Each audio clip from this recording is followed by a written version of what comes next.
Welcome back di segmen IPO Watch CNBC Indonesia. Untuk di sore hari ini, kita akan membahas salah satu calon emiten di sektor perindustrian, PT Multimakmur Lemindo Tbk atau dengan kode emiten PIPA, yang tak lama lagi akan listing di Bursa Efek Indonesia pada tanggal 10 April 2023.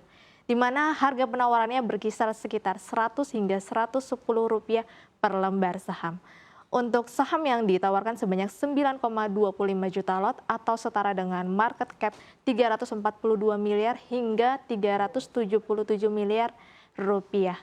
Nah, ada yang menariknya lagi nih, akan ada gratis waran pada PIPA, yaitu dengan rasio 10:9, di mana setiap pembelian 10 saham baru PIPA akan mendapatkan gratis 9 waran.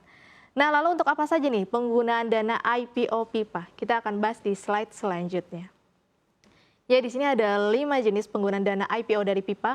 Yang pertama, sekitar 19,25 miliar akan digunakan untuk pembangunan fasilitas pabrik baru pipa PVC dan juga HDPS serta fitting PVC. Kemudian yang kedua, sekitar 41,7 miliar rupiah akan digunakan untuk pembelian mesin, kemudian fasilitas produksi serta fasilitas pendukung produksi dari perseroan. Dan yang ketiga, sekitar 1,8 miliar akan digunakan untuk pembelian 4 kendaraan operasional. Dan yang keempat, sekitar 3 miliar akan digunakan untuk pembayaran sebagian pokok utang kepada PT Bank Oke Indonesia.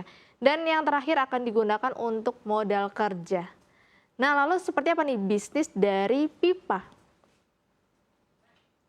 Ya, untuk bisnisnya sendiri berada di produksi dan juga perdagangan pipa dan juga lem pipa yang memang mensupport dari basic industri atau material industri ya. Kita bisa lihat di sini. Jadi dia ada pipa PVC, kemudian ada fitting PVC, kemudian juga ada ember cor, talang, dan juga ada beberapa lem pipa dan juga lem kayu dan beberapa jenis produk yang memang mendukung dari produk material bangunan. Nah, lalu bagaimana dengan valuasi dari pipa? Ya, di samping saya ini adalah rasio keuangan dari PIPA. Yang pertama kita bisa lihat secara book value-nya berada di 42 hingga Rp45 saja nih. Sedangkan tadi harga IPO yang ditawarkan berkisar sekitar 100 hingga Rp110 yang menandakan bahwa harga saham PIPA ini yang ditawarkan ini menjadi overvalue ya, atau mahal. Kita bisa lihat secara PBV-nya berada di 2,37 hingga 2,45.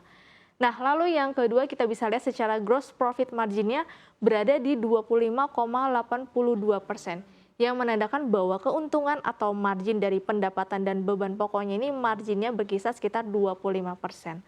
Lalu secara net profit margin atau dalam menghasilkan laba bersih berada di 4,67%. Ini masih cukup kecil ya dalam menghasilkan laba bersih.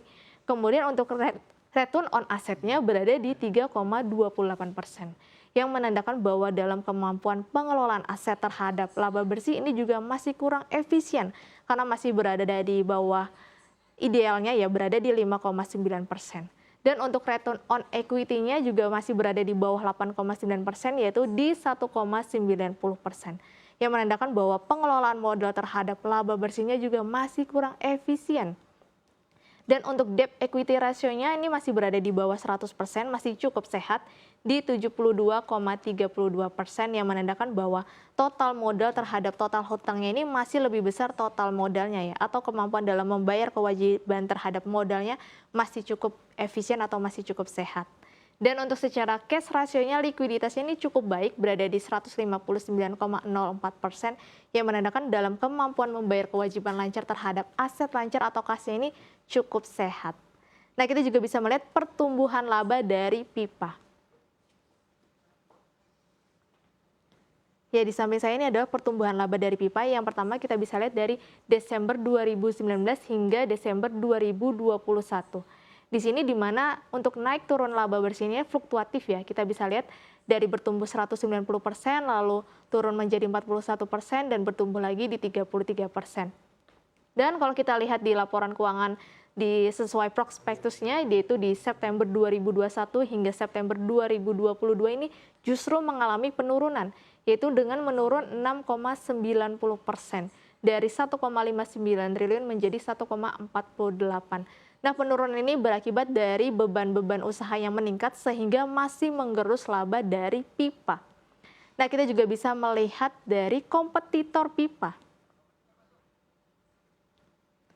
Ya, di sini untuk kompetitornya ada ISSP ya, yang salah satu juga dari produsen pipa yaitu Steel Pipe Industry Indonesia Tbk atau ISSP. Kita bisa lihat secara price book value-nya di sini ISSP ini justru lebih murah ya atau under value berada di bawah PBV 1, sedangkan untuk pipa berada di atas PBV 2 di 2,3 hingga 2,4.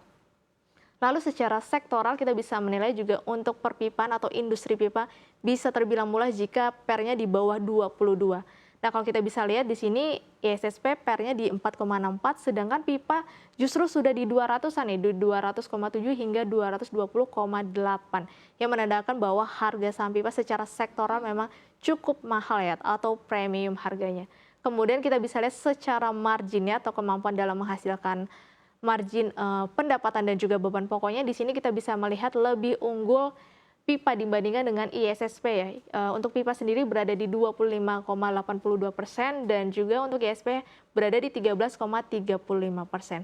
Namun untuk menghasilkan laba bersih di sini masih lebih unggul ISSP berada di 6,16% dan untuk pipa di 4,67%.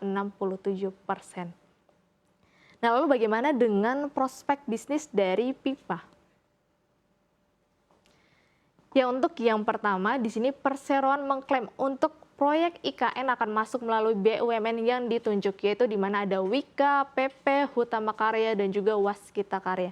Di mana diketahui di dalam prospektus bahwa Waskita ini adalah klien dari pipa, jadi bekerja sama dengan Waskita. Nah, tidak menutup kemungkinan nih, nanti juga akan ikut serta, pipa akan ikut serta dalam pendistribusian pipa-pipa di dalam proyek IKN melalui Waskita. Lalu yang kedua, sektor konstruksi di Indonesia diprediksi akan tetap bertumbuh di tahun 2023 sekitar 5,78%. Ini menurut Cahyo Siswanto, Manajer Riset Nasional BCI Sentral. Jadi di tahun 2023 nanti untuk sektor konstruksi ini optimis bertumbuh ya. Pertama dari sentimen proyek IKN yang akan berjalan dan juga ada beberapa sentimen di sektor sipil yaitu berupa pembangunan jalan, jembatan, bendungan yang sudah banyak di tahun 2023 dan juga di sektor pembangunan lainnya yaitu ada perumahan, industri dan juga beberapa proyek perkantoran. Nah, lalu untuk IPO pipa ini kira-kira layak untuk dibeli atau tidak? Ya, kita bisa menilai bahwa tadi secara book value-nya calon investor harus membayar 2 kali lebih mahal untuk saham pipa ya, atau sahamnya ini ditawarkan dengan harga over value atau mahal. Dan kita bisa lihat juga pada pertumbuhan laba di tahun 2022 ke tahun 2021 tadi di September 2021 hingga September 2022 ini justru mengalami penurunan sekitar 6,90% yang berasal dari meningkatnya beban-beban usaha sehingga menggerus laba dari pipa. Dan kita juga bisa melihat ekspansi di tahun 2023 nih. Apakah pipa nanti akan ikut berkontribusi di proyek IKN atau tidak melalui Waskita? Kita bisa menunggunya. Namun kalau misalkan calon investor masih ingin ikut serta dalam IPO pipa bisa menunggu mungkin setelah listing ya. Karena kalau harga sekarang ini justru harganya ditawarkan dengan harga premium. Nah, biasanya setelah listing nih harganya akan mendapatkan harga diskon karena biasanya setelah listing akan menuju ke harga wajarnya ya, atau kita bisa menunggu setelah listing ketika dapat harga murah biasanya akan jauh lebih menarik dibandingkan sekarang yang harganya masih cukup mahal. Ya mungkin itu saja yang bisa saya sampaikan di segmen IPO Watch hari ini.